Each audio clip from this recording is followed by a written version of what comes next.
Good morning. We are extremely pleased that you all are here. It is good to come together for the purpose of co-creating. Do you agree? You're knowing what you are wanting. It's an ever-changing thing, isn't it? You are appreciating the contrast of your time and place? Not really. We've noticed that the less contrast there is, the more you say, oh yes, contrast is a good thing. But the more contrast there is, the more you lie when you say yes. Because what most of you really mean is, when things are going very well, so there are good things that I can observe, then I feel good, and therefore my life is good. But if there are things happening out there that when I look at them I feel bad, then it's easy for me to fall into the category that so many people fall of now wanting someone to control the conditions or circumstances so that there's not so much edge there, so that I can just blindly, without any self-willpower whatsoever, look anywhere I want and I will find only good things. And we say the problem with that approach to feeling good is that you have to get pretty good at limiting your environment. And your ability to limit your environment is limited, isn't it? In fact, it's an impossible thing. You cannot control the circumstances that are around you other than the ones that you are creating through your own vibration. And so if you are observing primarily the conditions that are surrounding you that you are creating through your own vibration, which is a nicer way of saying mind your own business, then your life can go along swimmingly. But if you are looking all around the world, sticking your nose in everybody's business, concerned about events that are happening everywhere, and needing those outside of your control events to be controlled so that you can feel better, now you're in deep trouble, for you will never get it done. Because the basis of this universe defies that. This is a universe that is expanding. And in that expansion, there will always be something that you don't understand or that you don't want to participate in.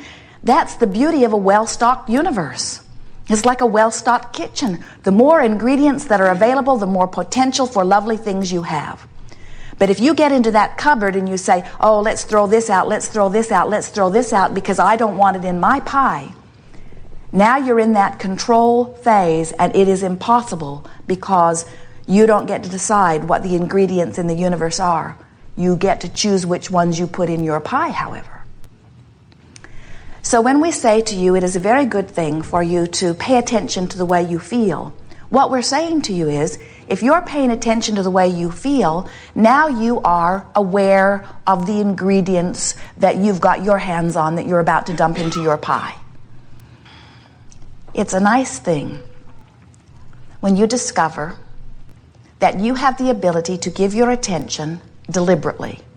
And by doing so, you offer a vibration deliberately, which is your point of attraction. It's such a nice thing when you reach the place, and many of you are already there, many of you are upon the brink of it, where you no longer fear the content of your time-space reality, because you know that while there are things out there that you may not want to experience, they cannot assert themselves into your experience. So once you really discover and practice it firsthand, show yourself that what you're thinking causes a responding feeling and ultimately a responding manifestation. So by being more deliberate about the way you direct your thoughts, now you are more directing how you feel, and you are also more directive of your point of attraction, and therefore you are controlling your own personal experience. Once you begin to do that, then, and from what we've seen of most of you, only then, do you lose your fear of what others may be creating, and are you then able to step into the phase which you've come to expand and experience powerfully, which is the phase of allowing. What allowing means is you are extensions of source energy. Do you hear how important that is? You are not separated from it. You are not lesser than it. You are extensions of source energy. And when you are allowing, hear the word allowing, the fullness of who you are to flow through you, that's when you are who you intended to be. That's when you are you. You see a little child? You say he's full of himself? Exactly. So when you are allowing the fullness of who you are to flow, you feel wonderful. Your emotions are your allowing meter. The better you feel, the more you are allowing who you are to flow. The worse you feel, the more you are pinching it off. Now that's not really the perfect way to speak it in your understanding of physics. It's more like you have chosen a frequency by your attention to some subject, and by including that frequency in your vibrational mix, you have a distorted signal going on in your receiver, which is not allowing you the full reception of who you really are. Who you really are never goes away from you, and it never goes out of range. It never gets upset with you. It's never discouraged that you've been missing for so long. It's never punishing you for what you did before. It's always there, ready for you to receive. You've just got to set your receiver in the proper mode in order to receive. So the easiest way to understand this business of deliberately creating your own life experience is to understand that the creative process is really 3 steps. Step 1 is asking. And we don't necessarily mean with your words, while you could use words. But the asking that we're talking about is that desire that forms within you. Sometimes it happens on a cellular level. It is what happens when any perspective, and there are trillions of those perspectives in your body. The one-celled amoeba in the ocean has perspectives. When the perspective is having an experience, and all perspectives are, and from that comparative experience, it naturally concludes preference. The universe is selfishly motivated, because every perspective is always reaching for the very best thing for itself. When all perspectives are asking for the very best thing for self, everything thrives. Sometimes physical beings have gotten so screwy on this topic because they think that there is this little pile of well-being somewhere, and that if some selfish being selfishly desires a lot, that then it will prevent others from having. And so you think of this selfishness, which is nothing more than the perspective from self that you were born with and is the basis of the universe. You think of it as a bad thing because you think your selfishness might deprive someone else of something, or someone else's selfishness might deprive you or others of something. And it cannot be, because this expansive universe has the ability to answer every single desire every time it is identified. So step 1 is ask. And asking happens. You can't stop it from happening, no matter how hard you try. No matter how humble and modest and depriving in nature you have trained yourself to be, you will never, ever, ever be able to stop asking. Even the cells in your body are asking. You are born to ask. Step 1, asking. Step 2 is not your work. Step 2 is where God force, source energy, whatever you want to call it, universal forces, law of attraction, source energy, answers the request. And that happens instantaneously, faster than the speed of light. So when you ask, it is answered. It is given to you. The question is, what are you doing about step 3? And step 3 is the receiving mode. In other words, if you're asking, and you are, and source energy is answering, and it is, and there is something that you've been wanting that you are not yet living, it can only be because some adjustment in step 3 is necessary. Step 3 is your letting it in mode. Step 3 is your being in the vibrational place where you let in what you're asking for. It is important for you to recognize that you get to choose. Sometimes as we watch you, we know that you get carried away with a thought. And sometimes the thought that is spoken the most often around you, that becomes the most familiar, even though when you first heard it, it did not feel right. As you allow yourself to hear it longer and longer and longer, you become less and less aware of really how uncomfortable the thought is. You have an expression for that. You say, do the uncomfortable thing long enough and it becomes comfortable. which sounds to you like it translates out to say, do the resisting thing long enough and the resistance will go away. That's not true. You could do the resisting thing long enough that you numb yourself to the discomfort because the discomfort feels so normal that you don't notice your guidance system anymore. But you will never do an uncomfortable thing long enough to get into the receiving mode.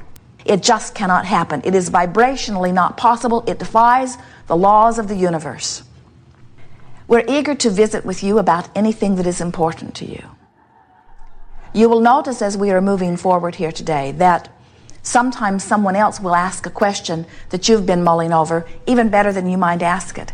And there's an advantage when that happens, because when someone else asks your question from the hot seat, you have a better chance of being in the receiving mode. When you're in the hot seat, you're usually so wrapped up in your question that you cannot fully receive it. Sometimes you can, and sometimes, to the disapproval of others in the audience, we play together long enough that you finally click into the receiving mode.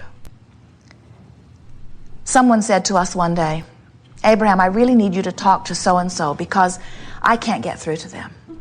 And we said, and you think we have magical powers to defy the laws of the universe? In other words, if somebody's not in the receiving mode, they're not in the receiving mode. They're receiving answers to what they want all day, every day. Source energy is really responding. And so our work as teachers and your work as teachers, or our work as friends or your work as friends, our and your work as those who love others and who want to help them get into the receiving mode of what they are wanting, we are soothers. We are lovers. Because you will never demand someone back into the receiving mode. You will never scold someone into this receiving mode. The way you help someone into the receiving mode is, first and foremost, you must be there.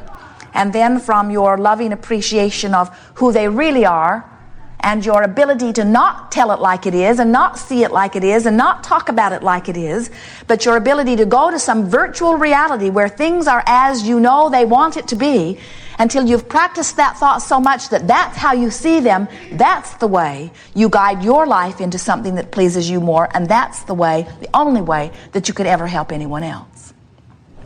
At Thanksgiving time, the architects who are working on some preliminary drawings for a probable new house that Jerry and Esther are contemplating brought new plans. And Jerry looked them over and looked them over and looked them over.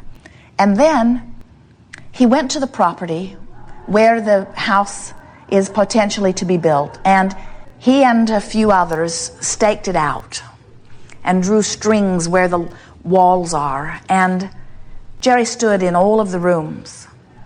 And over the course of 2 or 3 days, he lived in a sort of virtual reality. Esther said, come back to me. Live with me here. We're having turkey. But Jerry was very happy standing in those rooms, standing in the bathroom, standing on the porches, standing under the trees, pretending that he was there, trying to feel the ambiance of the place, trying to get a sense of it, and guiding it in his mind. Working out bugs, walking through rooms, realizing a door was necessary here, realizing more light would be nice here, thinking about a skylight here, thinking about more space here, thinking about the way it all fit together and the way it would feel. He went to a virtual reality where he could make it exactly as he wanted it to be, because in the virtual reality there were no limitations. That's deliberate creating. Because when you go to a virtual space where you get to make it however you want it, and in your joyous, easy flowing of thought, you're guiding and allowing, it's like in that instant, step 1 and step 3 can be happening at the same time.